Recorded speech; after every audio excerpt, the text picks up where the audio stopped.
When I brought my husband his forgotten lunch, his secretary knocked over her purse, rushing to call him.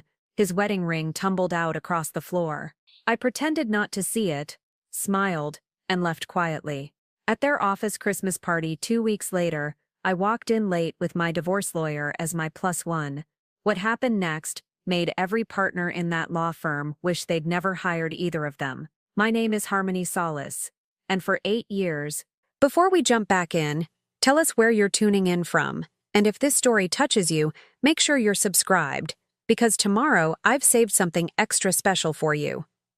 I believed I was living the American dream. At 34, I had everything a woman was supposed to want: a successful attorney husband, a pristine colonial home in Westchester's most coveted neighborhood, and a thriving interior design business that catered to Manhattan's elite. Preston Harlan, my husband, was a rising star at Abernathy and Associates, one of the city's most prestigious corporate law firms. We were the couple other couples envied: beautiful, successful, seemingly perfect.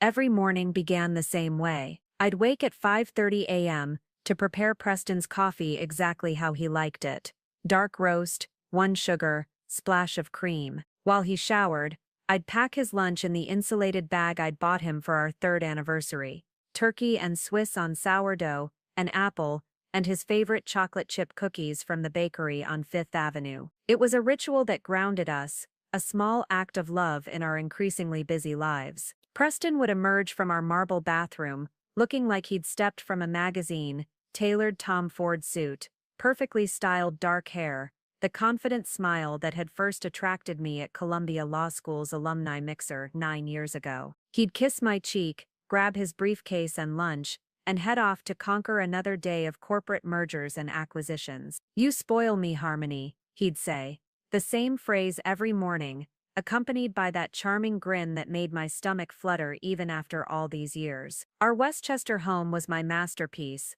a 1920s colonial I'd meticulously restored and decorated. Every room told a story of careful curation: the antique Persian rugs I'd found at estate sales, the custom built-ins that housed Preston's law books, the kitchen island where we'd hosted countless dinner parties for his colleagues and my clients. House Beautiful had featured it in their Young Couples Living Large spread 2 years ago, cementing my reputation as one of New York's most sought-after residential designers. My client roster read like a who's who of Manhattan society: tech entrepreneurs, investment bankers, Broadway producers, even a few celebrities who valued discretion over publicity. The Abernathy penthouse renovation had been my crowning achievement, a $2.8 million project that transformed their dated Park Avenue space into a modern masterpiece. The photos from that job had landed me 3 more 8-figure projects and a waiting list that stretched 6 months out. Preston and I moved through New York's social circles with practiced ease: charity galas at the Met,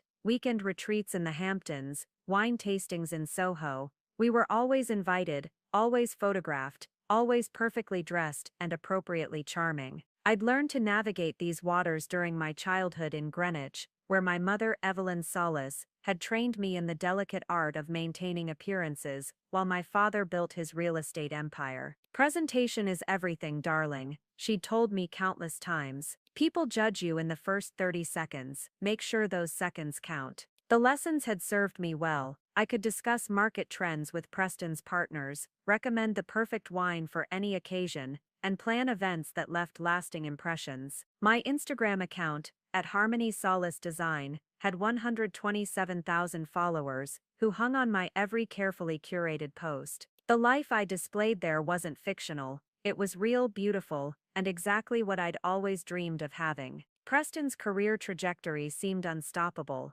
At 36, he was already being whispered about as the youngest potential partner in Abernathy and Associates' 150-year history. The Whitmore Industries merger he'd been leading for the past year was worth $4.2 billion, the kind of deal that made careers and secured legacies. Managing partners took notice when your billable hours consistently topped the charts and your client retention rate remained flawless. We'd started talking about children more seriously in recent months. The 3rd bedroom in our house had been designated as the future nursery, and I'd begun collecting design ideas for creating the perfect space for our future family. Preston wanted to make partner first, establish financial security, buy the house in East Hampton we'd been eyeing. Everything in its proper time, he'd say, when I brought up the subject. Let's build the foundation before we add to it. Our social calendar revolved around his firm's events and my industry functions. Next week's Christmas party at Abernathy and Associates was always the highlight of December,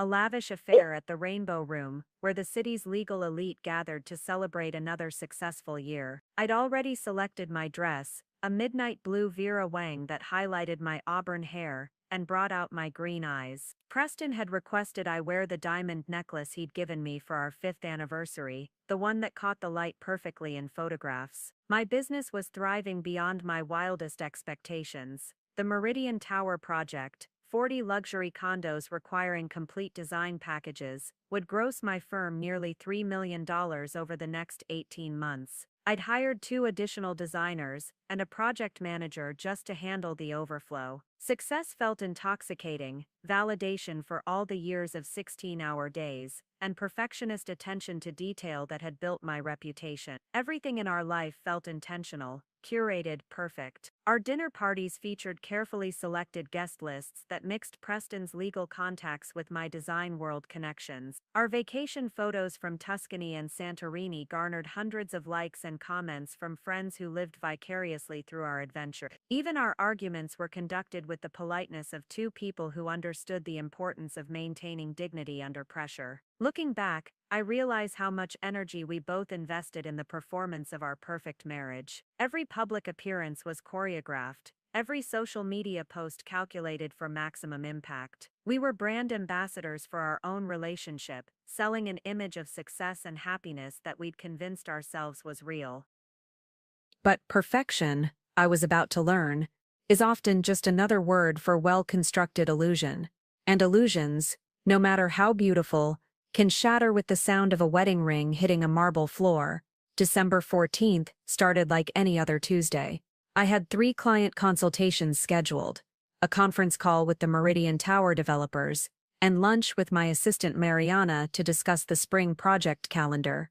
Preston had left for the office earlier than usual, something about preparing for a crucial Whitmore Industries presentation. In his rush, he'd forgotten his lunch on the kitchen counter beside his coffee mug. It was such a small oversight, the kind of domestic detail that seemed insignificant. I had no way of knowing that delivering his forgotten lunch would shatter 8 years of carefully constructed perfection and reveal the man I thought I knew as a complete stranger. At 11:30 a.m., I stood in my kitchen holding Preston's forgotten lunch bag, debating whether to make the 40-minute drive into Manhattan. My afternoon was packed with client meetings, and the Meridian Tower conference call was scheduled for 2 p.m. But Preston had an important presentation today, something about securing the final signatures on the Whitmore deal that would cement his path to partnership. He'd need his energy, and I knew he'd skip eating entirely if left to his own devices. The drive into the city gave me time to mentally prepare for my afternoon consultations. Mrs. Abernathy, no relation to Preston's firm despite the name, wanted to completely redesign her Park Avenue Apartments master suite. The project could easily run $800,000, and she'd specifically requested me after seeing my work in Architectural Digest. These were the clients who made my reputation, women who understood that exceptional design was an investment in lifestyle, not just decoration. Abernathy and Associates occupied floors 37 through 42 of a gleaming midtown tower, their reception area a monument to old money elegance and new money success. The walls displayed black and white photographs of the firm's founding partners alongside newer color portraits of current managing partners. Preston's photo would join them soon, once the partnership vote was finalized. At 36, he'd be the youngest face on that wall in the firm's history. Mrs. Harlan, the receptionist, a polished young woman whose name I'd embarrassingly forgotten despite meeting her dozens of times, smiled brightly. "How lovely to see you. Are you here for the lunch meeting?" I hesitated, confused. "Lunch meeting? Oh, I just assumed Mr. Harlan mentioned he had lunch plans today. Is everything all right?" "Yes, of course. He just forgot his lunch at home. I thought I'd drop it off before my afternoon appointments." She directed me toward the elevators with practiced efficiency. Preparing and narrating this story took us a lot of time, so if you are enjoying it, subscribe to our channel. It means a lot to us. Now back to the story. Preston's office was on the 40th floor, corner suite with views of Central Park that clients found appropriately impressive. The elevator hummed quietly as it climbed, giving me a moment to appreciate the familiar scent of expensive leather and subtle cologne that seemed to permeate everything in this building. The 40th floor buzzed with the controlled energy of successful attorneys pursuing billable hours. Associates hunched over laptops, phones pressed to ears, voices discussing merger terms and acquisition details. The partners' offices lined the exterior walls, their glass doors offering glimpses of mahogany furniture and wall-mounted diplomas. Preston's corner office sat at the end of the hall, its door slightly ajar. As I approached, I could hear his voice through the opening, that confident tone he used when explaining complex legal concepts to clients. He was discussing timeline adjustments for document review, something about expediting the due diligence process. I paused, not wanting to interrupt what sounded like an important call.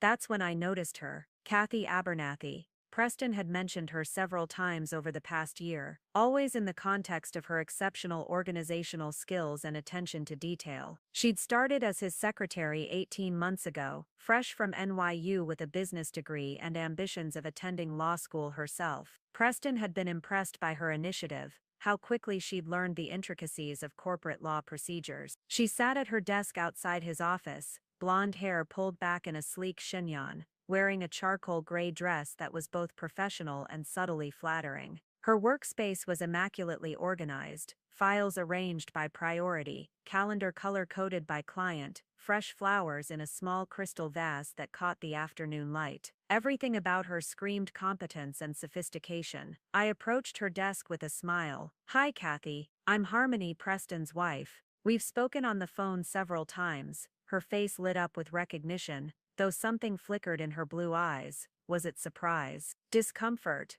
"Mrs. Harlan. Of course, it's so nice to finally meet you in person. Preston speaks about you constantly. He forgot his lunch this morning," I explained, holding up the insulated bag.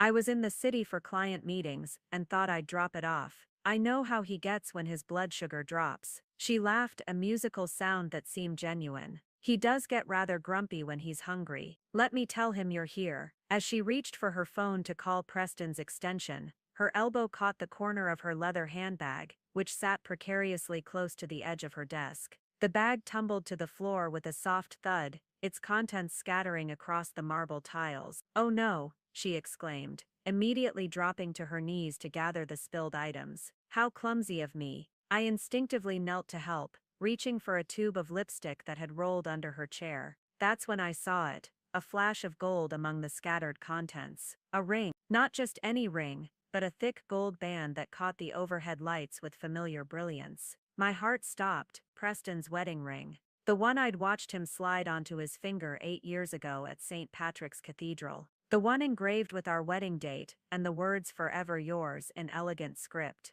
The one that bore a small scratch on the band from when he'd accidentally scraped it against our car door last summer. For a moment, time suspended. I stared at the ring lying beside Kathy's scattered makeup, breath caught in my throat, mind struggling to process what I was seeing. Why would Preston's wedding ring be in his secretary's purse? Why wasn't it on his finger where it belonged?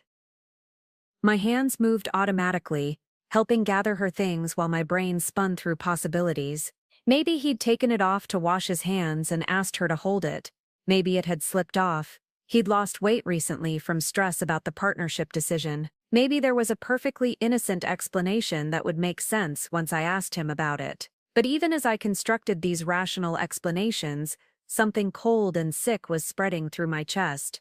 The way Kathy's face had flushed when the bag fell, how quickly she'd scrambled to collect everything, her movements suddenly frantic rather than graceful. The slight tremor in her hands as she swept items back into her purse. "Thank you so much," she said breathlessly, accepting her compact mirror from my outstretched hand. "I'm usually much more coordinated than this." Handed her the lipstick I'd retrieved, watching carefully as she returned everything to her bag. The ring had vanished back inside, tucked away among the normal detritus of a working woman's life. Phone, wallet, breath mints, wedding ring that didn't belong to her. No problem at all, I replied, my voice sounding remarkably steady considering the earthquake happening inside my chest. We've all been there. She stood, smoothing her dress and checking her hair in the small mirror on her desk. The flush was fading from her cheeks, professional composure reasserting itself. When she looked at me again, her smile seemed forced, not quite reaching her eyes. Let me call Preston now, she said, reaching for her phone with hands that still trembled slightly. I watched her dial his extension, heard her explain that his wife was here with lunch, saw her nod at whatever he said in response. Everything looked normal, professional, exactly as it should. But I knew what I'd seen. Preston's wedding ring had been in his secretary's purse, and no innocent explanation could account for that fact. He'll be right out, Kathy said, hanging up the phone with a smile that didn't quite mask the tension around her eyes. He's just finishing up a call with the Whitmore executives. I nodded, settling into one of the leather chairs in the reception area outside Preston's office. My hands gripped the lunch bag tighter than necessary, knuckles white against the navy fabric. The ring's image burned in my mind, that distinctive scratch, the way it had caught the light, the familiar weight of gold I'd seen on Preston's finger every single day for 8 years. Can I get you some coffee while you wait? Kathy asked, her voice artificially bright. We have that Italian blend you mentioned liking when you called about Preston's birthday dinner reservations. The casual reference to our personal life sent another chill through me. How many details of our marriage had Preston shared with her? And why would he discuss something as intimate as my coffee preferences with his secretary? No thank you, I managed, watching her carefully. I have afternoon appointments, I can't stay long. She returned to her computer, fingers flying over the keyboard with practiced efficiency. But I noticed her glancing at her purse every few seconds, as if checking to ensure it was still securely closed. The bag sat now on the floor beside her desk, zipped tight and pushed well away from the edge. Preston's office door opened, and he emerged with that $1 million smile that had charmed judges, clients and me for nearly a decade. He looked every inch the successful attorney in his charcoal Armani suit, silk tie perfectly knotted, not a hair out of place. But something was different. My eyes went immediately to his left hand, and my stomach dropped. No wedding ring. Harmony. What a wonderful surprise, he said, crossing to kiss my cheek. His left hand rested on my shoulder, and I could see the pale band of skin where his ring should have been. You didn't need to drive all the way into the city just for lunch. You forgot it this morning, I said, holding out the bag while studying his face. I know how important today's presentation is. I didn't want you to be distracted by hunger. He accepted the lunch with apparent gratitude, but I caught something, a quick glance toward Kathy's desk, so brief I almost missed it. She was studiously focused on her computer screen, but the slight tightening around her eyes suggested she was listening to every word. You're an angel, Preston said, the endearment falling from his lips with practiced ease. The Whitmore meeting is in 2 hours, and I've been so focused on preparation I completely forgot about eating. Where's your ring? I asked quietly, the question emerging before I could stop myself. For just a moment, perhaps a tenth of a second, his expression faltered. Then the smile returned, accompanied by a casual laugh that sounded completely natural. Had to take it off earlier when I was reviewing documents with coffee, he explained, rubbing his finger absently. Must have left it in the washroom. You know how paranoid I get about staining important papers. The explanation sounded reasonable, delivered with Preston's usual confidence. But I'd lived with this man for 8 years, studied his face across 1,000 dinner tables, learned to read the subtle tells that indicated stress or uncertainty, the slight tension at the corners of his eyes, the way his left hand unconsciously moved to touch his wedding finger, the almost imperceptible pause before he'd answered my question. I should let you get back to work, I said, standing and smoothing my coat. Good luck with the presentation. Thank you for bringing lunch. I love you, he said, the words automatic and warm. But as he leaned in for another kiss, I noticed his cologne was different, stronger, more expensive than his usual choice. I said goodbye to Kathy, who looked up from her computer with that too bright smile. So lovely to finally meet you, Mrs. Harlan. Preston is lucky to have someone who takes such good care of him. The words felt loaded somehow, weighted with meaning I couldn't quite decipher. I thanked her and headed toward the elevators, my mind spinning with questions and half-formed suspicions. The elevator doors closed, and I finally allowed myself to breathe deeply. My reflection in the polished steel doors showed a composed woman in an elegant coat, auburn hair perfectly styled, makeup flawless, but my green eyes betrayed the turmoil beneath the surface. I looked like someone trying very hard to maintain control while their world shifted beneath their feet. The ride down 40 floors gave me time to think. Preston's wedding ring in his secretary's purse, his casual explanation about washing his hands, the way Kathy had moved so quickly to gather her scattered belongings, her obvious discomfort when I'd helped retrieve her things. Maybe I was being paranoid. Maybe Preston had simply asked her to hold his ring while he washed his hands, and she'd forgotten to return it. Maybe the tension I'd sensed was just professional stress about the Whitmore deal. Maybe I was reading sinister meaning into perfectly innocent interactions. But as I walked through the lobby toward the parking garage, other memories began surfacing. Preston working late more frequently over the past 6 months. Weekend calls from the office that seemed to last longer than necessary. The way he'd started password protecting his phone, claiming it was a new security requirement from the firm. His sudden interest in going to the gym, the new cologne, the subtle changes in his appearance that I'd attributed to career ambition. And there was something else, a nagging feeling that I'd been willfully blind to signs I should have noticed.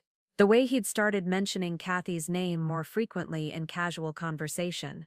How he'd praised her organizational skills, her attention to detail, her dedication to staying late when important deals required extra work. I'd been pleased that he had such competent support, never considering that his appreciation might extend beyond professional admiration. My phone buzzed as I reached my car. A text from Preston. "Thank you again for lunch, you're amazing. See you tonight for dinner at Romano's, 7:30 reservation. Love you. Romano's." Our anniversary restaurant, where he'd proposed 3 years into our relationship. We hadn't been there in months, but he'd chosen it for tonight. Was this guilt? An attempt to assuage his conscience after I'd nearly discovered something I wasn't supposed to see. I sat in my car in the parking garage, staring at the text message, trying to reconcile the loving husband who remembered our special places with the man whose wedding ring I'd just found in another woman's purse. The fluorescent lights cast harsh shadows across my dashboard, making everything look cold and unfamiliar. For 8 years, I'd prided myself on knowing Preston completely. I knew he took his coffee black in the morning, but with cream in the afternoon. I knew he read legal briefs in bed when he couldn't sleep. I knew he called his mother every Sunday and sent flowers to his assistant on Administrative Professionals Day. But sitting in that garage, surrounded by the concrete and steel of Manhattan's underground, I realized how much I might not know about the man I'd married. And for the first time in our relationship, I was afraid to find out. I sat in my car for 20 minutes after receiving Preston's text, staring at the concrete walls of the parking garage while my mind raced through months of memories I'd never questioned before. The underground fluorescent lights buzzed overhead, casting everything in stark, unflattering clarity that seemed to mirror my sudden ability to see patterns I'd been blind to. Romano's reservation. Our special place.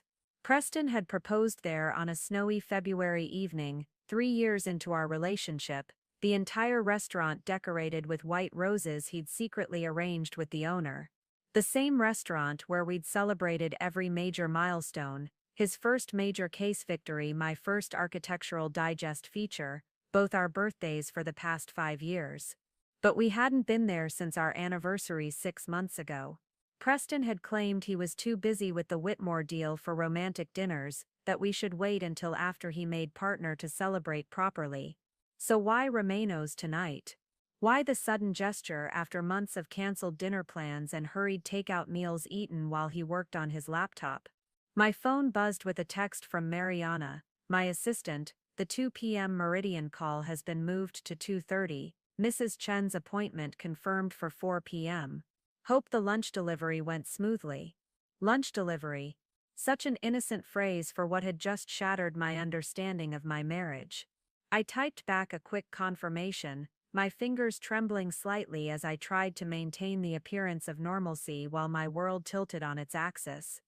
I pulled out of the parking garage and into Manhattan traffic, but instead of heading directly to my office, I found myself driving aimlessly through Midtown, my subconscious working through memories while my conscious mind struggled to process what I'd witnessed. 6 months ago. That's when things had started changing, wasn't it?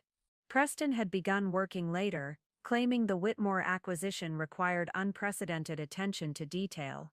He'd hired Kathy around that same time, praising her qualifications and work ethic. "She's exactly what I need to handle this level of complexity," he'd said. "Smart, organized, completely dedicated." Dedicated. The word took on new meaning now. I remembered the first time he'd mentioned her name at dinner. "Kathy caught an error in the Johnson contract that could have cost us millions," he'd said.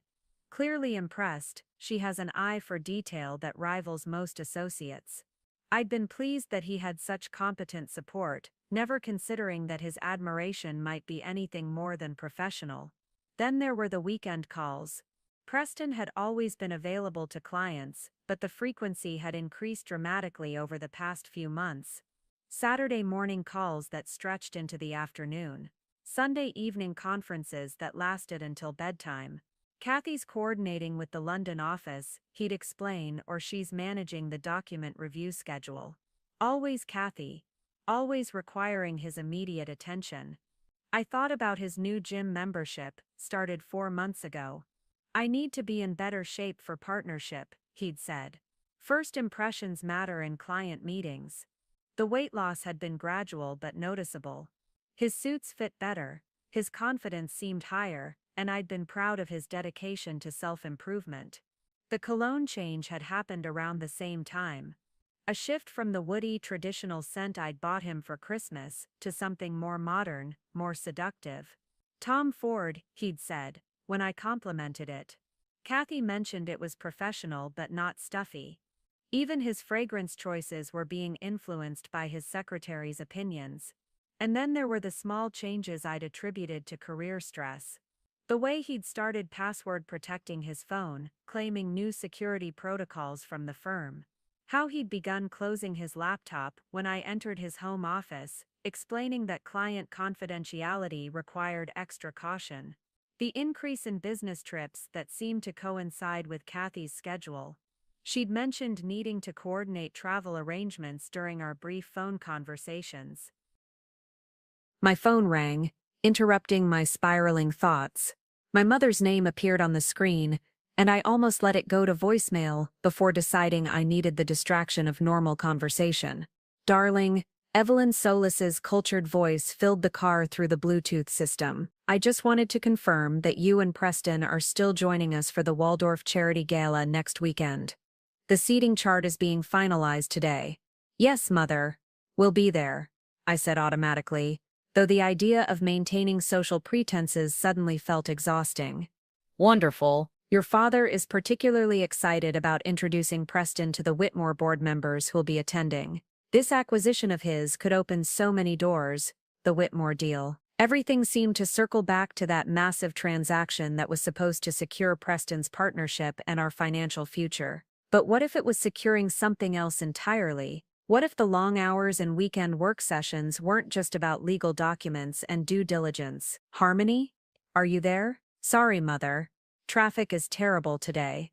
"Well, do drive carefully. And remind Preston that cocktails start at 7. Your father wants plenty of time to make introductions before dinner." After ending the call, I sat at a red light thinking about the charity gala. Another elegant event where Preston and I would play our roles as the perfect successful couple. I'd wear something appropriately stunning, he'd charm everyone with his legal expertise and bright future, and we'd dance to the orchestra while Manhattan's elite watched approvingly. But now I wondered who else might be there. Would Kathy attend as part of the firm's support staff? Would I have to watch Preston interact with her professionally while knowing what I'd discovered today? The thought made my stomach clench with a combination of nausea and rage. My office building came into view, and I forced myself to focus on the afternoon ahead. 2 client consultations, the Meridian conference call, and a design review meeting that would determine the direction of a $1.2 million project. My professional life demanded the same attention to detail and perfectionism that had made my reputation,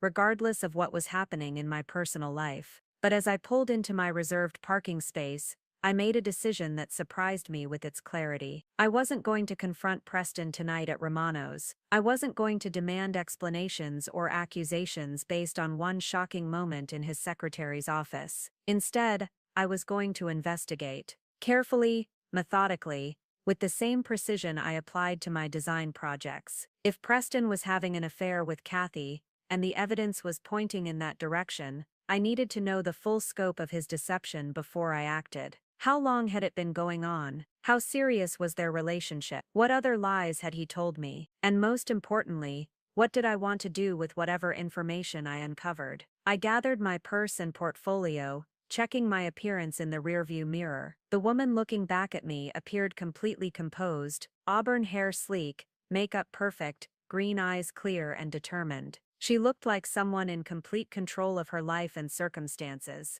But inside, I felt like I was standing at the edge of a cliff, looking down into an abyss that might contain the wreckage of everything I'd built my identity around. The question was whether I had the courage to jump, or if I'd spend the rest of my life wondering what lay hidden in the darkness below. The afternoon's first client was waiting upstairs, ready to discuss transforming her Park Avenue penthouse into something worthy of magazine covers. I would smile, listen to her vision, and create something beautiful from her dreams and desires. It was what I did best, taking someone's hopes and making them reality. Now I needed to apply those same skills to uncovering the reality of my own life, no matter how devastating that truth might prove to be. The Meridian Tower conference call stretched longer than expected, running until nearly 4 p.m. as we discussed marble selections and fixture specifications for the luxury condos. Normally, I thrived on these detailed discussions about materials and timelines,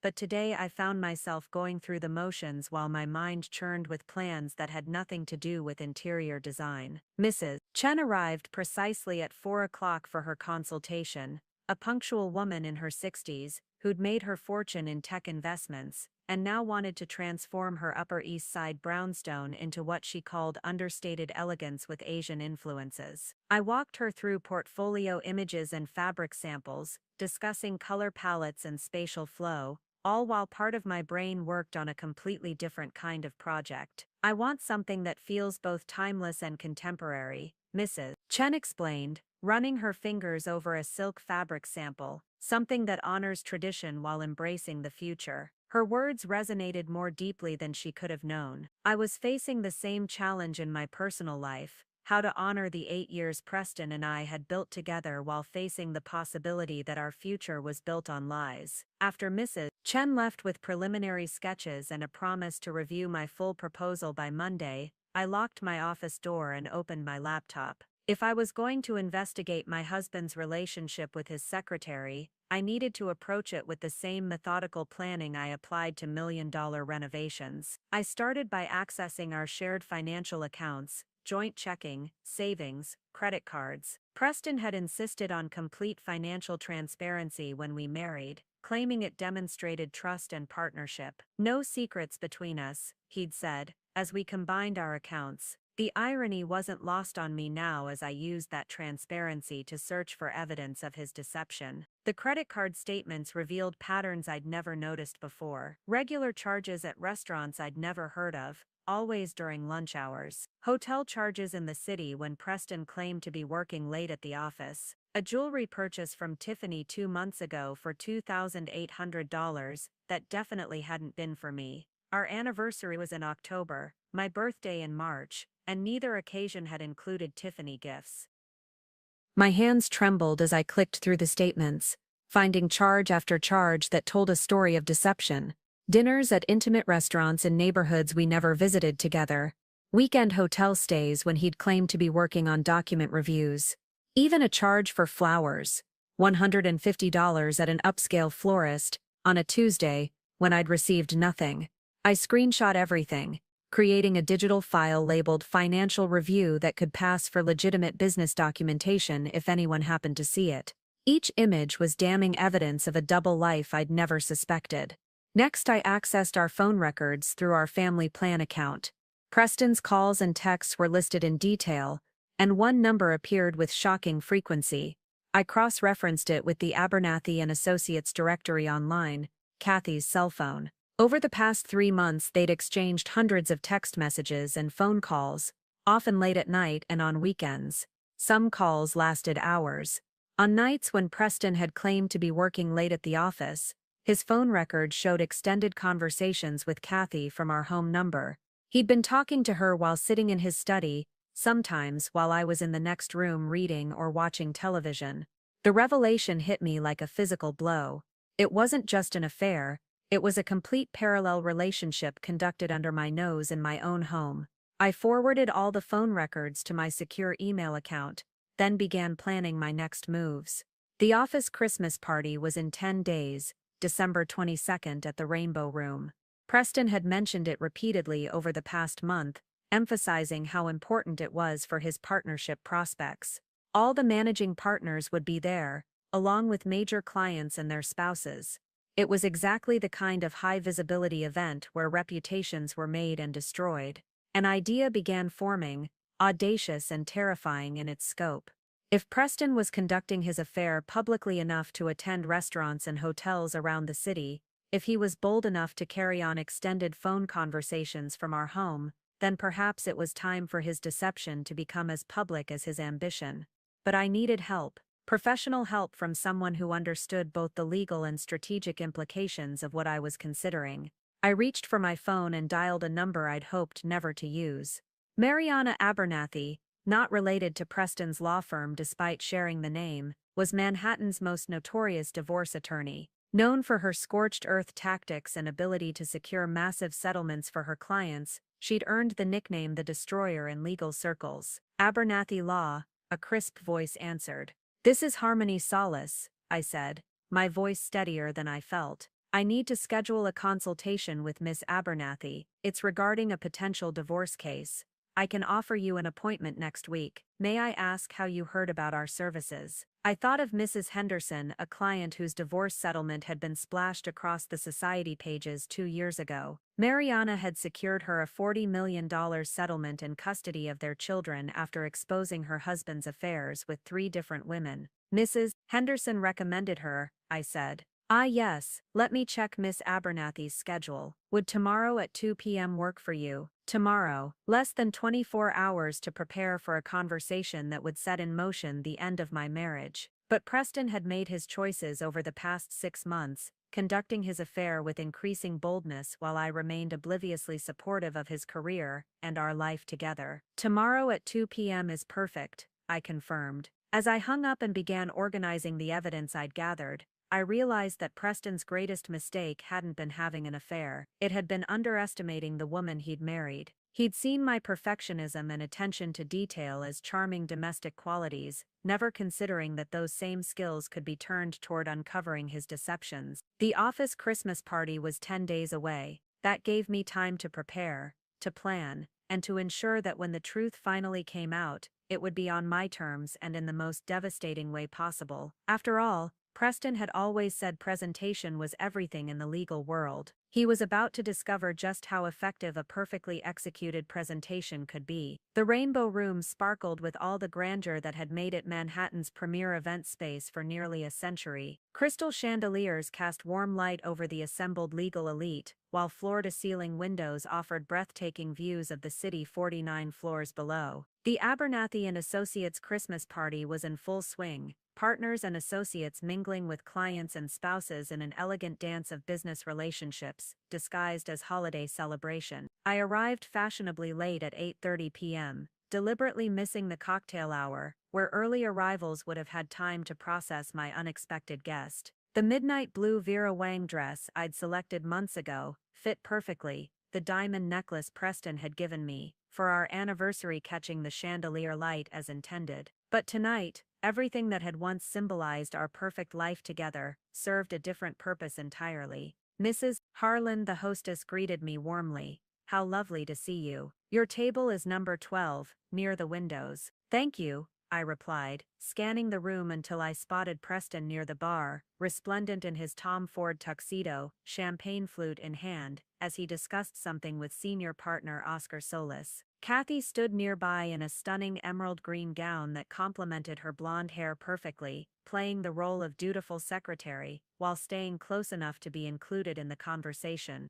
They looked comfortable together, I realized. Natural, like a couple who'd spent significant time in each other's company, learning each other's rhythms and preferences. The observation sent a familiar stab of pain through my chest, but it was followed immediately by something colder and more determined. Harmony. I turned to see Mariana Abernathy approaching, elegant in a black cocktail dress that managed to look both professional and devastating. At 45, she commanded attention in any room, her silver hair styled in a severe bob that framed sharp cheekbones and intelligent gray eyes. In the 10 days since our first consultation, she'd become my closest ally and strategic advisor. "You look absolutely radiant," she said, air-kissing my cheek in the practiced manner of Manhattan society. "Are you ready for this?" "As ready as I'll ever be," I replied, accepting a champagne flute from a passing waiter. "Has everything been arranged?" The photographer from the Times is positioned near the stage. The reporter has her notebook ready. Your evidence packet is secure. Mariana's smile never wavered, but her eyes held the sharp focus of a predator preparing to strike. Remember, timing is everything. Wait for the toast. Preston's annual toast was a tradition at these parties, a moment when the rising star thanked his colleagues and clients for another successful year. This year, with the Whitmore deal finally closing and his partnership vote scheduled for January, the toast would be particularly significant. Every managing partner, major client, and influential spouse would be watching. I made my way through the crowd, accepting compliments on my dress and discussing holiday plans with familiar faces. Several people commented on how radiant I looked, how happy Preston and I seemed together. If only they knew that my radiance came from the clarity of purpose that had sustained me through 10 days of meticulous planning. Harmony. Preston materialized at my elbow, his smile broad and genuine as he leaned in to kiss my cheek. "You look absolutely stunning tonight. I was starting to worry you'd gotten lost in traffic." "Last-minute client emergency," I lied smoothly. "You know how demanding the holiday season can be." He introduced me to several clients I hadn't met before, his arm around my waist in the possessive gesture that had once made me feel cherished and protected. Now it felt like performance, a public display designed to reinforce his image as a successful family man. Kathy appeared at his other side, tablet in hand with what appeared to be important documents. "Preston, the Jakarta office sent their final approval on the Morrison amendments. Everything's ready for Monday's signature." "Excellent," he replied, his hand briefly touching hers as he took the tablet. The gesture lasted perhaps 3 seconds, but I caught the subtle caress of his thumb across her knuckles. "You've been invaluable through this entire process, Kathy. I don't know what I would have done without you." Their eyes met for just a moment, and I saw something pass between them that had nothing to do with legal documents or professional collaboration. It was intimate, familiar, loaded with the kind of understanding that develops between people who share secrets. "Ladies and gentlemen," the master of ceremonies announced from the small stage at the front of the room. "If I could have your attention, please. Preston Harlan would like to say a few words." This was it.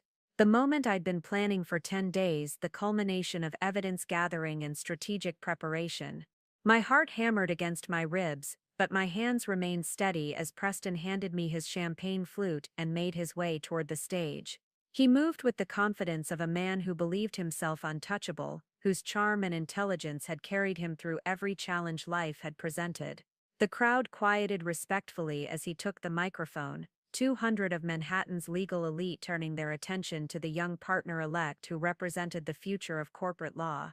"Thank you all for being here tonight," Preston began, his voice carrying easily through the sound system. "This has been a remarkable year for all of us at Abernathy and Associates." I caught Mariana's eye across the room. She nodded once, almost imperceptibly, and I saw her reach into her evening bag for the phone that would record everything about to unfold. Preston continued his remarks, thanking clients and colleagues, discussing the successful closure of major deals and the firm's bright prospects for the coming year. He looked every inch the successful attorney, the perfect husband, the man who had everything. But in 30 seconds his carefully constructed world was about to crumble in the most public way possible. And this time, I would be the one controlling the narrative. I'd also like to thank someone very special, Preston continued, his voice warm with apparent sincerity as he gazed out over the assembled crowd. My beautiful wife Harmony, who has supported my career every step of the way. Her love and dedication have made all of this possible. The crowd murmured approvingly as Preston raised his champagne flute in my direction. I smiled and lifted my own glass, playing the role of the adoring wife one final time. Around me, guests turned to look at me with admiration and perhaps a touch of envy for my seemingly perfect marriage. To partnerships, Preston announced, his voice carrying across the silent room. Both professional and personal. To the bonds that make us stronger and the trust that makes success possible. To partnerships, the crowd echoed, raising their glasses in unison. That's when I stepped forward, my voice cutting clearly through the celebratory atmosphere. Speaking of partnerships, Preston, I have something to share with everyone about yours. The room fell silent, sensing a shift in energy even if they couldn't yet identify its source. Preston's smile faltered slightly as he looked down at me from the stage, confusion flickering in his eyes. Harmony, darling, this is hardly the time. Actually, it's the perfect time, I interrupted, moving toward the front of the room where everyone could see me clearly. When better to discuss trust and partnerships than when all your colleagues and clients are gathered together. Mariana materialized beside me, pulling a thick manila envelope from her evening bag. Ladies and gentlemen, my name is Mariana Abernathy, of Abernathy Law. Mrs. Harlan has asked me to present some documents that shed light on the true nature of Mr. Harlan's partnerships. A ripple of confusion moved through the crowd. Several managing partners exchanged glances, clearly recognizing Mariana's reputation and understanding that her presence here was no coincidence. Preston Harlan has been conducting an extramarital affair with his secretary, Miss Kathy Abernathy, I announced, my voice carrying to every corner of the room. I have photographic evidence, financial records, and documented proof of their relationship spanning the past 8 months. The silence that followed was deafening. Preston's face drained of color as he gripped the microphone stand for support. Kathy, standing near the back of the room, looked like she might faint. Furthermore, Mariana continued, opening the envelope and withdrawing several photographs. Mr. Harlan has been using company funds to finance this relationship. Hotel charges, restaurant bills, and expensive gifts, all paid for with client entertainment budgets and business expense accounts. Oscar Salas, the managing partner, pushed through the crowd toward the stage. This is highly inappropriate. If there are allegations of financial impropriety, they should be handled through proper channels, not like the proper channels that allowed Mr. Harlan to conduct his affair in the office for 8 months. I cut him off. The same proper channels that ignored his use of company resources for personal relationships. Some things require immediate attention. Preston finally found his voice, though it cracked with strain. Harmony, you're having some kind of breakdown. These allegations are completely false. I think you need help. The help I needed was a husband who honored his wedding vows, I replied, my voice steady, despite the emotional chaos surrounding me. Instead, I got receipts. Lots of them. Mariana began distributing copies of the evidence to managing partners and key clients. Hotel receipts with Preston and Kathy's signatures, restaurant charges during supposed client meetings, the Tiffany receipt for a $2,800 necklace that had never been given to me. The jewelry purchase was particularly telling, I continued, addressing the crowd as if discussing a design presentation. Preston claimed it was for a client gift, but the receipt shows it was engraved with "Forever Yours, T," the same inscription on my wedding ring. Gasps echoed through the room as the implications sank in. Preston stumbled down from the stage, his face flushed with panic and rage. You're destroying everything we've built together. 8 years of marriage, and this is how you handle a private matter. Private. I laughed, the sound sharp and bitter. You made it public when you used company funds. You made it public when you conducted your affair in the office where everyone could see. You made it public when you brought her to every firm event as your indispensable assistant. Kathy pushed through the crowd toward us, tears streaming down her face. This is all wrong. You don't understand. I understand perfectly, I interrupted.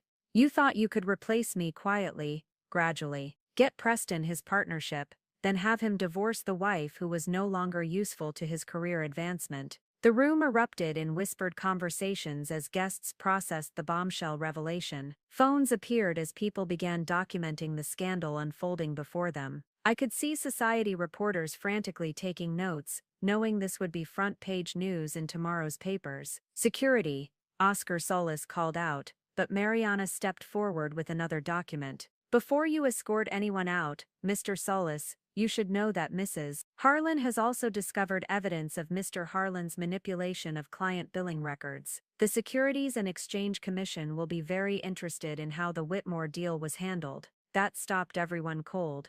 SEC investigations could destroy careers and result in criminal charges. The managing partner's expressions shifted from embarrassment to panic as they realized this wasn't just a messy divorce playing out in public. It was potential criminal exposure for the firm. Preston grabbed my arm roughly, his composure finally cracking completely. You vindictive bitch, you've just destroyed my career, my reputation, everything I've worked for. No, Preston, I replied, removing his hand from my arm with calm precision. You did that when you chose to betray our marriage and steal from your clients. I just made sure everyone found out at the same time. The crowd parted as hotel security arrived, summoned by the management who were clearly eager to end the spectacle. But the damage was done. Preston Harlan's carefully constructed image lay in ruins on the Rainbow Room floor, shattered as completely as champagne crystal. And for the first time in 8 years, I felt truly free. The hotel security guards approached cautiously, clearly uncertain about how to handle a domestic dispute involving Manhattan's legal elite.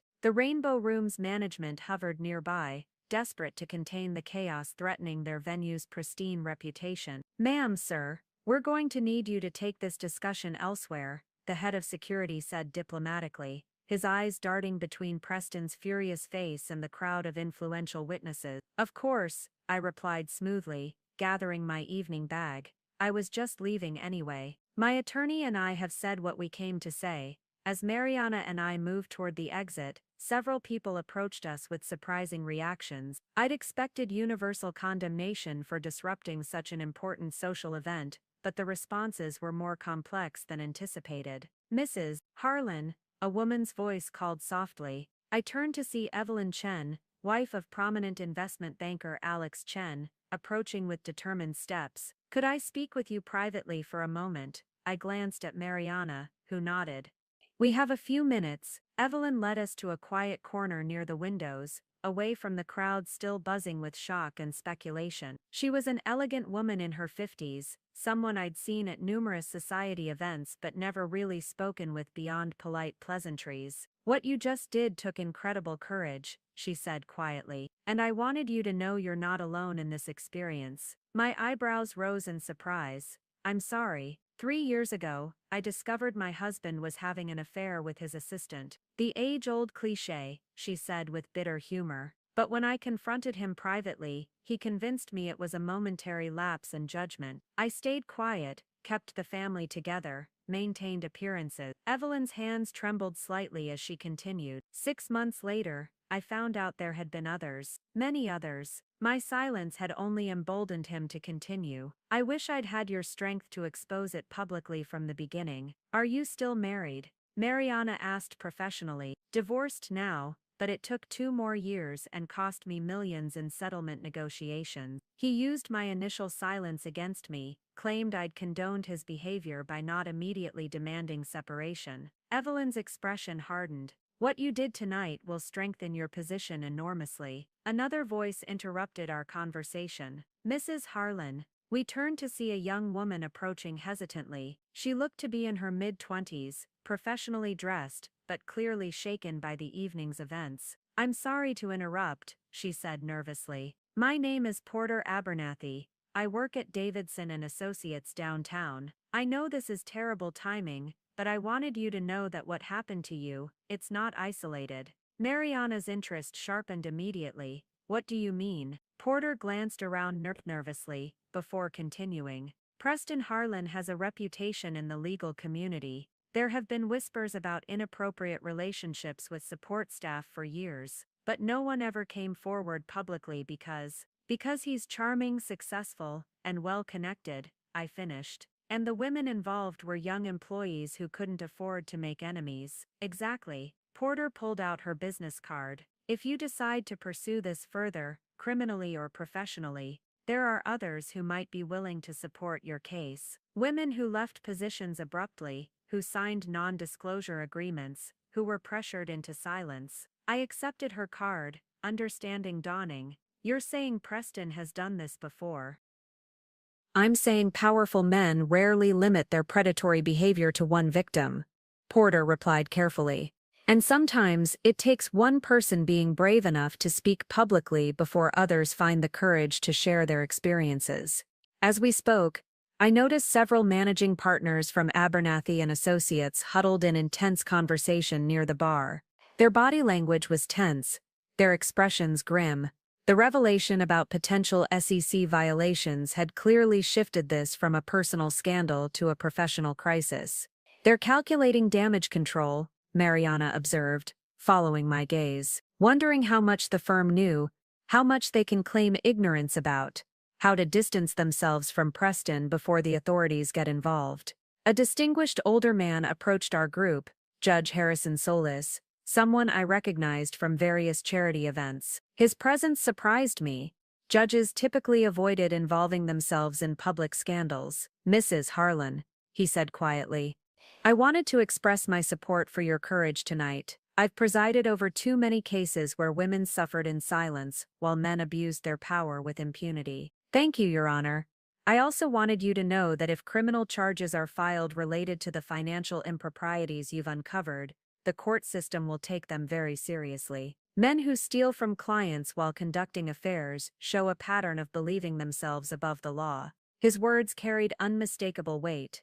Having a respected judge publicly align himself with my position would send shockwaves through the legal community. Meanwhile, across the room, I could see Preston surrounded by his remaining allies. Oscar Solis was speaking urgently into his phone, likely with the firm's crisis management team. Several younger associates kept glancing in my direction with expressions ranging from admiration to fear. The battle lines were becoming clear.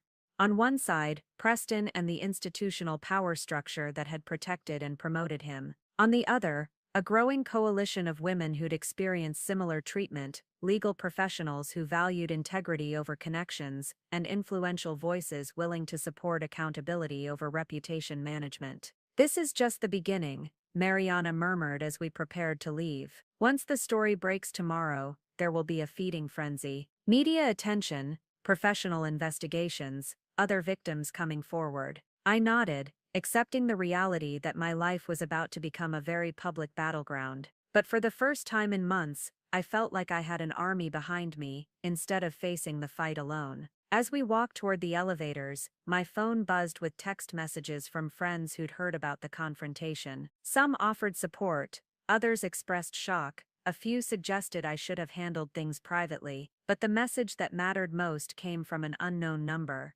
Saw what happened tonight. Preston did the same thing to me 2 years ago. I have documentation, ready to talk whenever you are. The truth, it seemed, had a way of attracting more truth. And Preston Harlan was about to discover that his pattern of behavior had left a very long trail of evidence. The next morning dawned gray and cold, matching my emotional state as I sat in my kitchen reading the newspaper coverage of last night's confrontation. The New York Times had run a front-page story titled "Legal Elite Rocked by Affair Scandal," complete with a photograph of Preston's shocked face as I delivered my accusations. The Post had gone with the more sensational, cheating lawyer's wife crashes party, accompanied by a grainy cell phone photo someone had taken during the chaos. My phone had been ringing since 6 a.m. with calls from reporters, friends, and strangers. I'd turned off the ringer after the 15th call, letting everything go to voicemail while I tried to process the magnitude of what I'd set in motion. The anonymous text from last night haunted me. Another victim,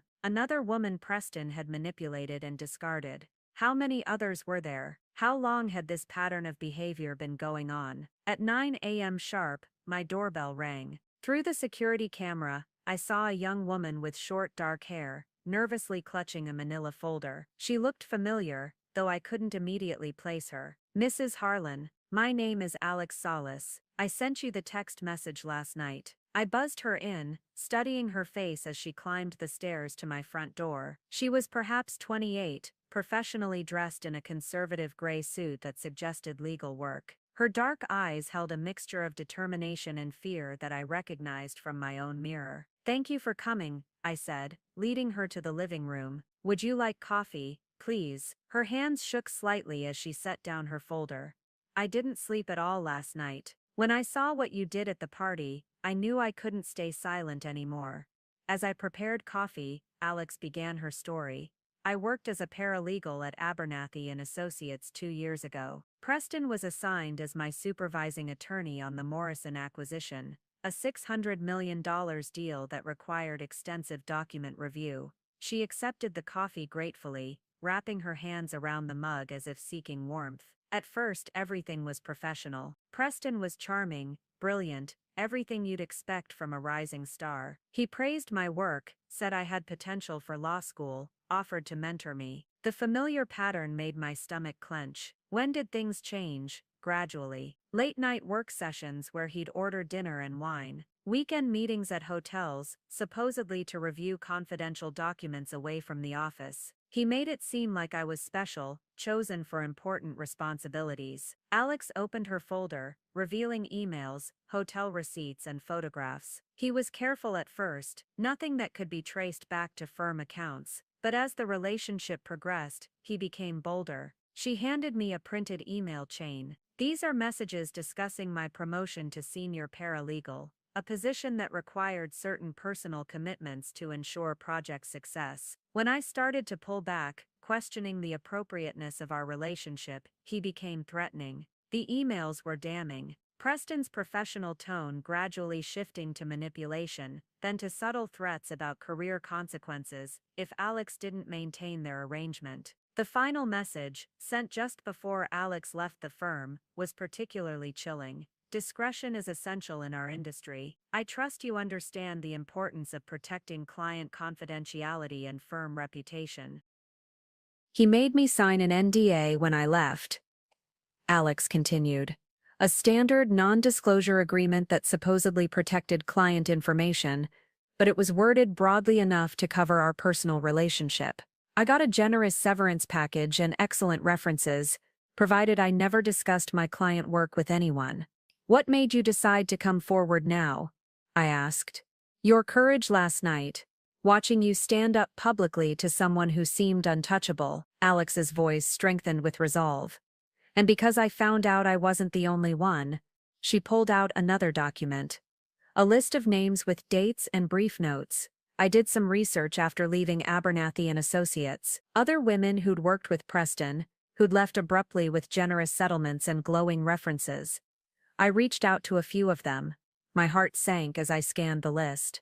7 names spanning 5 years. All young women, all in support positions, all following the same pattern of rapid promotion, followed by sudden departure. 3 of them were willing to talk privately. Alex said. "Kathy isn't Preston's first secretary relationship. She's his latest. There was Jessica before her.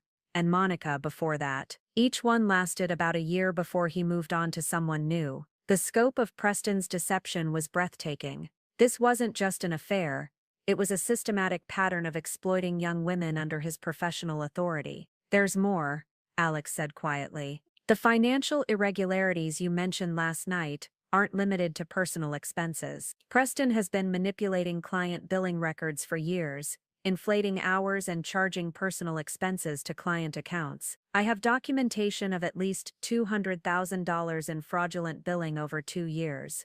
She handed me a USB drive. Bank records, email correspondence, billing statements, everything I copied before I left the firm. "I thought about going to the authorities at the time, but he had too much power, and you were just starting your career." I finished. "I understand completely." My phone rang, interrupting our conversation. Mariana's name appeared on the screen. "Harmony, we need to meet immediately," she said, without preamble. "The SEC called this morning. They're opening a formal investigation into Abernathy and Associates, based on your allegations last night. They want to interview you this afternoon." I looked at Alex, who had gone pale at the mention of the SEC. "I'm not alone in this. There are other victims ready to come forward. Even better, bring whoever you have to my office at 2 p.m. We're going to need all the evidence we can gather." After hanging up, I turned to Alex.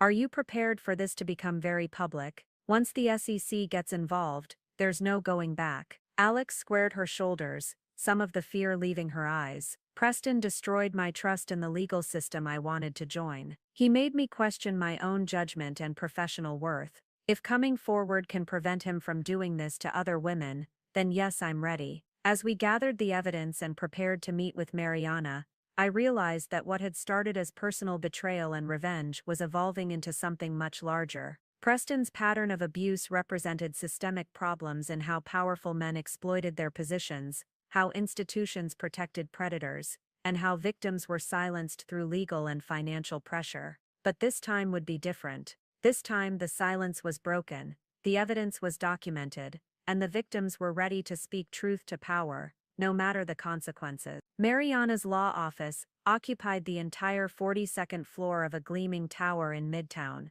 its floor-to-ceiling windows offering commanding views of Manhattan's legal district. The conference room where we gathered felt like a war room, with documents spread across the mahogany table and whiteboards covered in timeline charts and financial calculations. Alex sat beside me, still clutching her folder of evidence like a lifeline. Across from us, Mariana reviewed the USB drive contents on her laptop, her expression growing more grim with each document she examined. "This is extensive," she said finally, looking up from the screen. "Preston Harlan has been operating a systematic scheme of financial fraud, sexual harassment, and intimidation for at least 5 years. The evidence you've both provided creates a compelling case for both criminal prosecution and civil action." She turned her laptop toward us, displaying a spreadsheet Alex had created. "The billing fraud alone amounts to over $300,000 across multiple client accounts, but it's the pattern of behavior toward female employees that makes this particularly damaging." "How damaging?" I asked. "Career-ending, potentially criminal charges for wire fraud, sexual harassment, and abuse of fiduciary duty. The SEC investigation will likely expand to include the entire firm's billing practices, which could result in massive fines and loss of licenses." A knock at the conference room door interrupted our discussion. Mariana's assistant entered with 2 more women, both looking nervous but determined. "Mrs. Harlan, I'd like you to meet Jessica Chen and Monica Abernathy," Mariana said. "Alex contacted them yesterday, and they've agreed to join our case." Jessica, a petite Asian woman in her late 20s, worked as a paralegal at a competing firm downtown. Monica, a striking blonde about my age, had left the legal field entirely after her experience with Preston. As they shared their stories, the pattern became even clearer and more disturbing. "Preston told me I was special," Jessica said quietly, "that he saw partner potential in me, that he wanted to personally mentor my career development. The relationship started during the Anderson merger. Long hours, private meetings, expensive dinners he claimed were business development." Monica's story was nearly identical, but with a darker twist. "When I tried to end things, he threatened to destroy my career. He had connections at every major firm in the city," he said. "One phone call from him could make sure I never worked in corporate law again." "Did he follow through on the threats?" Mariana asked, taking detailed notes. "I was blacklisted from 3 firms where I'd received job offers," Monica replied. "HR representatives suddenly became unavailable, interview processes stalled indefinitely. I eventually had to leave New York entirely to find work." I felt sick listening to their experiences, realizing how calculated Preston's manipulation had been. He hadn't just betrayed our marriage, he'd systematically abused his position to exploit young women seeking to advance their careers. "What about the NDAs?" I asked. "Can they speak publicly?" Mariana smiled coldly.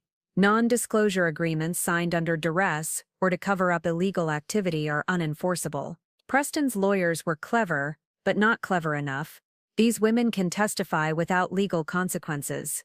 She pulled up another document on her laptop. "I've also been researching Abernathy and Associates insurance policies and partnership agreements. The firm carries substantial liability coverage, but there are exclusions for criminal activity and willful misconduct. If we can prove the partners knew about Preston's behavior, the personal exposure could be significant. Do we think they knew? Alex asked. Oscar Solis has been managing partner for 12 years, I said. He would have approved Preston's rapid advancement, his corner office, his increased autonomy with client accounts. The pattern was there if anyone cared to look. Mariana nodded.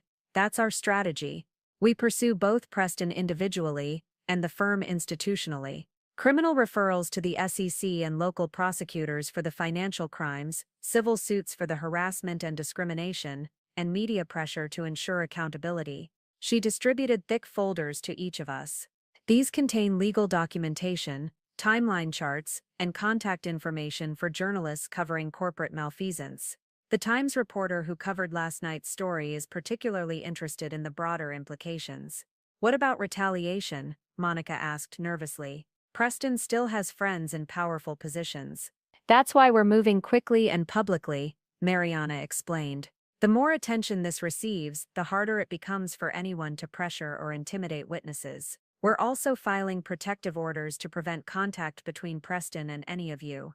My phone buzzed with an incoming call from my mother. I declined it, but Mariana noticed my expression. Family pressure? She asked. My parents think I should have handled this privately. Preserve dignity, protect the family reputation, find a quiet divorce settlement that doesn't embarrass anyone. The traditional approach that allows men like Preston to continue their patterns with new victims, Jessica said bitterly. Exactly. We're breaking that cycle by making everything public, Mariana said. But you need to prepare for significant pushback from your social circle. People will try to convince you that you're overreacting, that you should think about Preston's career and reputation. His career and reputation should have been his concern when he chose to steal from clients and manipulate employees, I replied firmly. Mariana's assistant knocked again, entering with urgent news. The SEC investigator called. They want to schedule interviews with all the witnesses for tomorrow morning. And there's something else. Abernathy and Associates just announced that Preston Harlan has been placed on administrative leave pending an internal investigation. A cheer went up around the table. The firm was already distancing itself from Preston, recognizing the liability he represented. His career was effectively over, regardless of what criminal charges might follow. This is happening faster than I expected, Mariana said, clearly pleased. Preston's allies are abandoning him, which means he'll be increasingly desperate. We need to be prepared for him to lash out. As if summoned by her words, my phone rang again. This time Preston's name appeared on the screen. I looked at Mariana, who nodded and activated a recording app. Hello, Preston, I answered, putting the call on speaker. Harmony. His voice was strained, barely controlled. We need to talk. This has gone too far. You're destroying innocent people along with me. The only innocent people in this situation are the women you manipulated and the clients you stole from, I replied calmly. I never stole anything. Those were legitimate business expenses. Recorded hotel rooms where you conducted affairs, jewelry for your mistresses, restaurant bills for romantic dinners while you told me you were working late. The silence stretched for several seconds before he spoke again, his voice now cold and threatening. You have no idea what you've started, Harmony. I have resources you can't imagine, friends and positions you don't even know exist. This war you think you're winning, you haven't seen anything yet. I looked around the table at the women who had found the courage to speak out, at the lawyer who specialized in destroying powerful men who abused their positions, at the evidence that would ensure Preston faced consequences for his actions. You're right, Preston, I said quietly. I haven't seen anything yet, but neither have you. The threatening phone call was just the beginning. Over the next 48 hours, Preston's desperation manifested in increasingly aggressive attempts to undermine our case and intimidate the women who had come forward. What I hadn't anticipated was how quickly my own social circle would turn against me, pressured by connections to Preston's powerful allies. The first blow came from my own family. My mother arrived at my house unannounced Thursday morning, her face tight with the controlled fury I remembered from childhood disappointments. Julia Elizabeth, she said, using my full name in the tone that had once made me shrink with shame. Do you have any idea what you've done to this family's reputation? I led her to the living room, noting how she examined the space with critical eyes, as if looking for signs of the emotional breakdown she clearly expected to find. I exposed a criminal, Mother. I protected other women from being victimized. I stood up for myself after years of betrayal. You threw a public tantrum that's made us all look ridiculous, she snapped. Your father has fielded calls from 3 board members asking about your mental stability. The Whitmore family has withdrawn their support for the hospital fundraiser because they don't want to be associated with this scandal. She pulled out her phone, showing me a gossip blog post titled, "Socialite's Revenge Gone Wrong." The article painted me as an unstable wife who had fabricated allegations against a successful husband, complete with anonymous quotes, suggesting I'd been struggling with infertility-related depression. Preston's public relations team is very good, my mother continued coldly. They're positioning you as the troubled wife of a brilliant attorney who made one mistake. Your credibility is being systematically destroyed while you play amateur detective. Let them try, I said, though the words stung more than I wanted to admit. The evidence speaks for itself. Evidence that could disappear if the right pressure is applied to the right people. Alex Solis has already received a job offer in Seattle. A very generous offer that would require her to relocate immediately and sign additional confidentiality agreements. My blood chilled. How do you know about Alex? Because Oscar Solis is your father's golf partner, and they've been discussing how to contain this situation before it destroys multiple careers. Alex's father works for a company that does significant business with ours. One phone call could change her family's financial situation dramatically. The revelation hit me like a physical blow. The network of connections and mutual dependencies that made Manhattan's elite function was being weaponized against the women brave enough to speak out. Preston wasn't fighting this battle alone. He had the entire power structure supporting him. My phone rang, interrupting the tense conversation. Mariana's name appeared on the screen. I need to take this, I told my mother, stepping into the kitchen for privacy. We have problems, Mariana said without preamble. Jessica Chen just called. Her firm received an anonymous tip about alleged ethical violations in her work, triggering an internal investigation. Monica's landlord in Boston suddenly discovered code violations in her building and is threatening eviction unless expensive repairs are made immediately. They're going after everyone, I said, feeling the walls closing in. It gets worse. The Times reporter who was investigating the story has been reassigned to cover City Hall. Her editor claimed it was routine rotation, but she suspects pressure from above. And the SEC investigator postponed our interviews indefinitely, citing the need to verify witness credibility. I leaned against the kitchen counter, overwhelmed by the coordinated nature of the attack. Preston had claimed to have resources and friends in positions I couldn't imagine, and he was proving it systematically. There's more, Mariana continued. I received a call from opposing counsel this morning. They're prepared to offer you a substantial settlement, enough to buy a house in the Hamptons and maintain your current lifestyle, if you agree to drop all allegations and sign a comprehensive NDA. How substantial? $12 million, plus guaranteed contracts for your design business with 3 major real estate developers. It's enough to disappear comfortably and never work again if you choose. The offer was staggering, designed to be tempting enough to overcome principle and pride. For a moment I allowed myself to imagine taking the money and walking away. A fresh start somewhere far from Manhattan's poisonous social dynamics, where I could rebuild my life without the constant pressure of public scrutiny. What would happen to the other women if I took it? I asked. Their cases would likely collapse without your testimony as the catalyst. Preston would face minimal consequences, probably a quiet resignation and relocation to another firm in a different city. The pattern would continue with new victims. Through the kitchen window, I could see photographers camped across the street, telephoto lenses trained on my house. My phone buzzed constantly with calls from reporters and lawyers. The peaceful life I'd built in this house felt like it belonged to someone else entirely. My mother appeared in the kitchen doorway, having obviously overheard parts of the conversation. $12 million, Harmony. More than enough to start over anywhere you want, and leave Preston free to do this to other women. That's not your responsibility. You've made your point. Take the money and move on with dignity and tact. But as I stood there, I thought about Alex's shaking hands as she'd described Preston's threats, about Jessica's career being sabotaged for speaking truth, about Monica having to flee New York entirely to escape retaliation, about all the women who might come after them if powerful men learned they could buy their way out of accountability with enough money and pressure. "No," I said, finally surprising myself with the firmness of my voice. "I'm not taking their money." My mother's expression hardened. "Then you're on your own. Your father and I cannot support a decision that damages our family's standing in this community. If you choose this path, you choose it without us." After she left, I called Mariana back. "I'm not taking the settlement." "I was hoping you'd say that," she replied. "Because I have a counter strategy. It's risky, and it requires you to be willing to go even more public than you already have. But if it works, we can turn Preston's pressure campaign against him."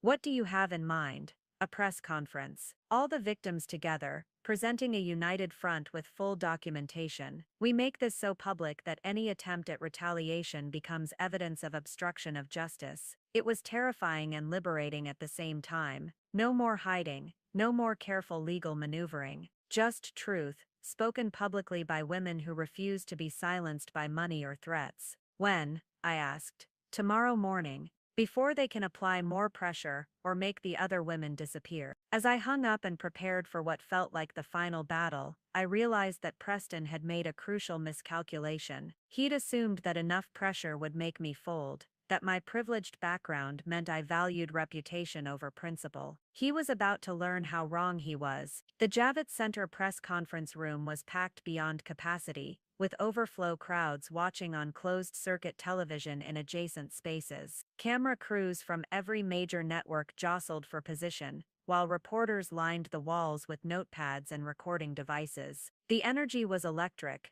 charged with the anticipation of a story that had already captivated the nation's attention. I sat at the head table between Mariana and Alex, with Jessica and Monica flanking us on either side. 2 additional women had joined us overnight, former Abernathy and Associates employees, who had found the courage to come forward after seeing our determination to proceed despite the mounting pressure. "Ladies and gentlemen," Mariana began, her voice carrying clearly through the sound system, "we are here today to address systematic sexual harassment, financial fraud, and institutional cover-up at one of Manhattan's most prestigious law firms." The room fell silent, except for the clicking of camera shutters. I could see reporters frantically typing on their phones, already filing preliminary stories about what promised to be a bombshell revelation. Preston Harlan's pattern of predatory behavior spans 5 years and involves at least 7 women we've identified so far. Mariana continued. "But this isn't just about one man's crimes. It's about a system that protects powerful predators while silencing their victims through financial pressure and legal intimidation." She gestured to our table. "Each of these women has risked her career, her reputation, and her personal safety to speak truth to power. In the past week, they've faced retaliation attempts including job threats, housing issues, and family pressure designed to force their silence." Alex leaned toward her microphone, her voice steady, despite the cameras focused on her face. "I want every young woman entering the legal profession to know that you don't have to accept abuse as the price of career advancement. You don't have to choose between your dignity and your dreams." Jessica spoke next, describing how Preston's manipulation had made her question her own judgment and professional abilities. "He convinced me that the inappropriate relationship was somehow my fault, that I had invited his attention through my ambition and dedication." "What happened to me wasn't unique," I said finally. "The only unique thing was that I had enough privilege and resources to fight back publicly. Most women don't have that luxury." "Which is exactly why we need you in this role," he replied. "You understand the power dynamics, the institutional barriers, the personal cost of speaking out. You can help other women navigate these challenges." My phone rang. Evelyn, calling with her daily update on how my situation was affecting the family's social standing. I declined the call, realizing that this conversation represented a choice between my old life and something entirely new. "I'll take the position," I said, surprised by the certainty in my voice.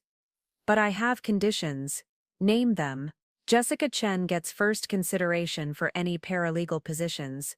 Alex Solis receives a full scholarship if she decides to attend law school, and Monica Abernathy gets consulting work helping us develop our victim support protocols. Alex Chen smiled, extending his hand. Consider it done. When can you start? Monday, I replied, shaking his hand firmly. I have a feeling we're going to be very busy. As I left the building and walked through Manhattan's financial district, I realized that Preston's betrayal had inadvertently led me to work that felt more meaningful than any interior design project ever had. Instead of creating beautiful spaces for wealthy clients, I'd be creating safe spaces for vulnerable employees. The transformation from socialite wife to workplace advocate wasn't one I'd ever planned, but it was proving to be exactly what I needed, and what countless other women needed as well. 3 months later, I received an unexpected call from the Manhattan Correctional Center. Preston was requesting a meeting, his first attempt at contact since his guilty plea and sentencing. After consulting with Mariana, I agreed to see him, curious about what he could possibly want to say after everything that had happened. The visiting room was sterile and depressing, all gray concrete and fluorescent lighting.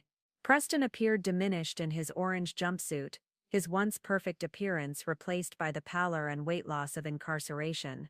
The confident attorney who had charmed judges and clients seemed like a different person entirely. "Thank you for coming," he said quietly, his hands folded on the metal table between us. "I wasn't sure you would. I almost didn't," I replied honestly. "What do you want, Preston?" He was silent for a long moment, staring at his hands. When he looked up, his eyes held something I'd never seen before. Genuine remorse mixed with the broken pride of a man who had lost everything. "I want to apologize, not the strategic apology my lawyers crafted for the sentencing hearing, but a real one. What I did to you, to those women, to our marriage, there's no excuse for any of it." I studied his face, searching for signs of manipulation or calculated performance. But the man sitting across from me seemed genuinely broken, stripped of the charm and confidence that had defined him for so long. "Why now?" I asked. "Why after months of legal battles and public humiliation?" "Because I've had time to think, really think, without distractions or enablers, or people telling me what I wanted to hear." He gestured around the visiting room. "This place has a way of forcing honesty. And what honest conclusions have you reached?" "That I became a predator, not accidentally, or gradually, deliberately. I used my position to manipulate women who trusted me, who looked up to me professionally. I betrayed you repeatedly, while accepting your love and support. I stole from clients who trusted me with their most important transactions." His voice cracked slightly as he continued. "I convinced myself I deserved all of it, the affairs, the money, the admiration, because I was brilliant and successful. I thought the rules didn't apply to me, because I was special. And now I'm a convicted felon in prison, and every woman I claim to care about is better off without me in their lives.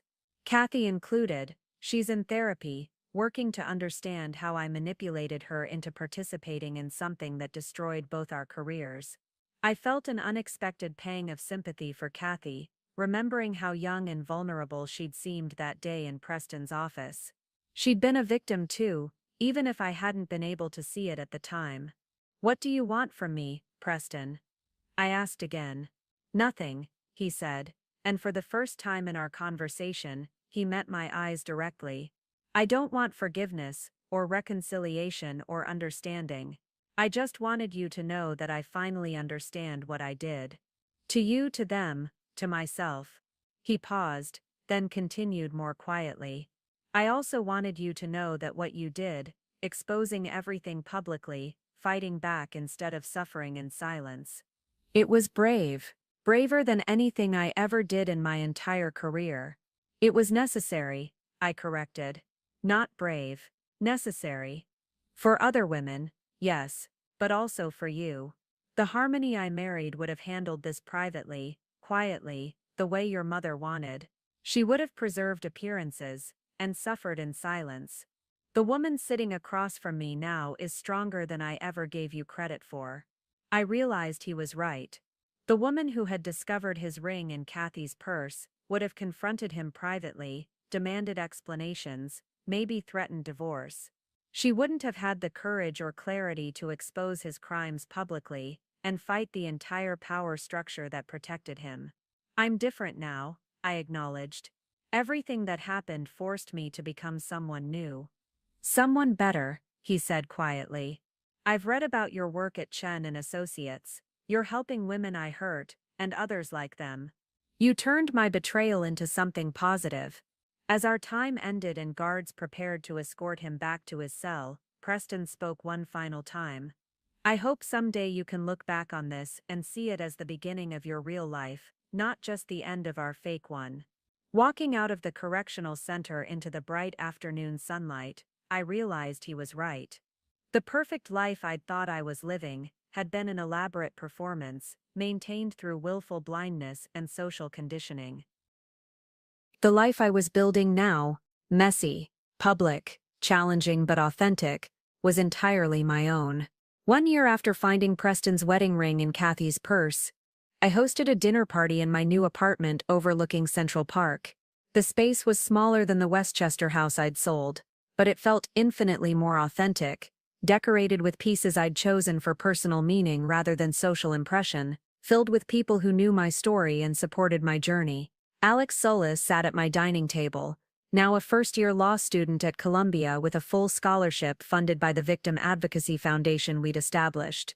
Jessica Chen had joined my team at Chen and Associates as a paralegal, her experience with Preston's manipulation making her invaluable in helping other victims navigate their own cases. Monica Abernathy flew in from Boston, where she'd rebuilt her career in corporate compliance, helping companies audit their policies before scandals erupted. To second chances, I said, raising my glass of wine as the evening wound down, and to the courage to take them. To women who refuse to stay silent, Alex added, her glass joining mine. To justice served publicly, Jessica contributed with a satisfied smile.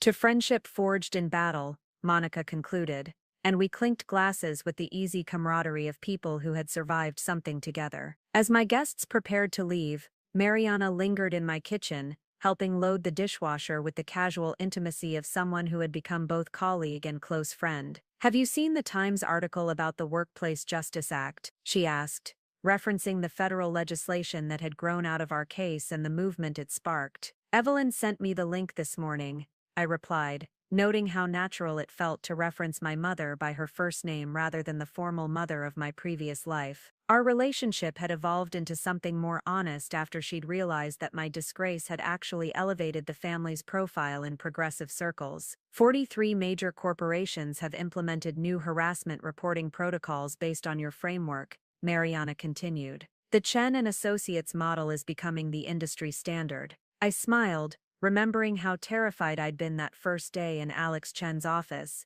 accepting a job I'd never imagined wanting. Now I couldn't picture doing anything else. The work was challenging, often heartbreaking, but it carried a sense of purpose that interior design had never provided. My phone buzzed with a text from an unknown number. Mrs. Harlan, I saw your interview on 60 Minutes. My situation is similar to what happened to you. Is there someone I can talk to? I showed the message to Mariana, who shook her head with familiar frustration. They never stop coming, she said. Every week, more women find the courage to speak out. Good, I replied, already mentally composing my response to connect this woman with resources and support. The silence is broken now, it can't be rebuilt. As Mariana left and I settled into my living room with a final glass of wine, I reflected on the journey from that shocking moment in Preston's office to this quiet evening surrounded by genuine friends. The price of authenticity had been steep: social ostracism, financial uncertainty, family strain, and public scrutiny that sometimes felt overwhelming. But sitting in my apartment, looking out at the city lights and thinking about the women whose lives had been changed by our collective courage to speak truth to power, I knew I wouldn't trade this messy, challenging real life for the beautiful illusion I'd lost. The perfect wife was gone forever. In her place was someone I actually respected, a woman who had chosen justice over comfort, authenticity over appearance, and solidarity over silence. The transformation was complete, and for the first time in years, I was genuinely proud of who I had become. Preston had been right about one thing during our final conversation. This hadn't been the end of my life at all. It had been the beginning of the life I was always meant to live. Up next, you've got 2 more standout stories right on your screen. If this one hit the mark, you won't want to pass these up.